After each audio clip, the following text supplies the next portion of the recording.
Maayong buntag, maayong udto, maayong hapon ug maayong bagong tuig sa inyo diha mga badi. Karong adlaw na sudan na putag espiritu sa dagan-dagan. Mao na karon sa una padaganon sa bisok dili mo dagan kita pulan karon sa gawas kiata kayo. Karong adlaw is muatimtaan ang ilang giingon nga half marathon which is 21 km. So kay gahi matag-ulo ang recommended naman unta sa ato ay 16 km. So ganahan man gyud ka mag 21 km sa labhala ka diha na naman kay buot. So good morning guys. Kumartalan na ako. So, medyo na tailis. And, so, mudagan ta karon ng 21 km. Pero, duwa-duwa pa ko kay recommended sa ako is 15 km lang. Pero, try na to. Kung di mo sakit ato tail, ilaw sa 21 km. So, karon gilis ta. Yan, gilis ta. Tapos, stretching. Time check is kuwan na karon. 5 AM na. Late na ito nakamata, no? So, isa ta.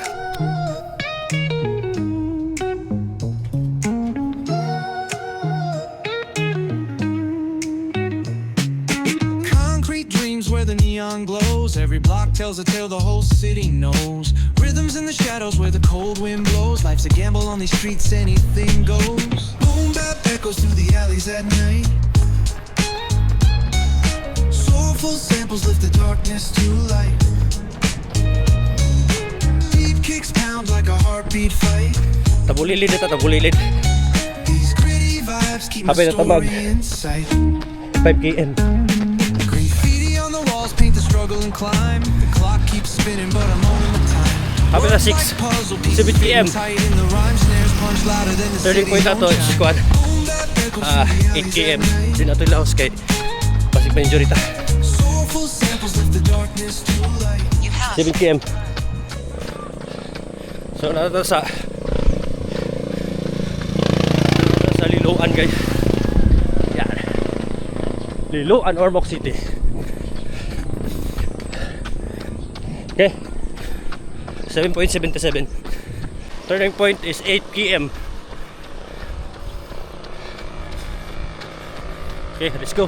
So guys, turning point na 8 km. Pabalik na ko. Try na ito kanto kung makaya pa na ito kung okay pa ta sa 16 km. Ilaw sa ito 21. Han. So, palit sa tagkuhan ito read. Kaya marag uhaw. Ay, naboy Gatorade. Tagpila na siya, ma'am. Sa dako gamay. Tagko.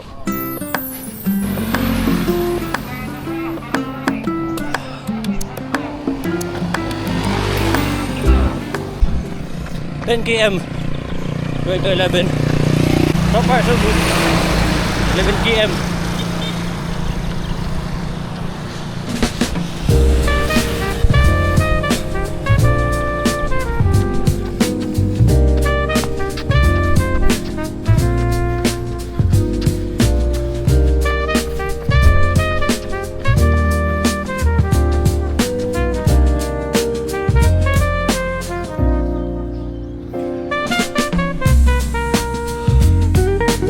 So din ni guys, nagpaminaw na ako sa kasakit sa KTL. So dili gyud ay lalim sa 21 km ta mudagan. Kung unsa lay recommendation sa to mura atong sundon kay basin ma-injury ta. So diha nagbaktas na ko diha pauli kay kutob ra ko sa 18 km mga kung gikaya. So next time na lang hinahinay lang ta. So sa mga gusto din mag-start diha og running, ay mo kahadlok, sugdin ninyo 3 km, 5 km, 10 km. Tako na ng achievement nato. Basta ayaw lang kalimot, ayaw kahadlok sa hinay nga paglambo. Ang kahadlok kaya paghunong.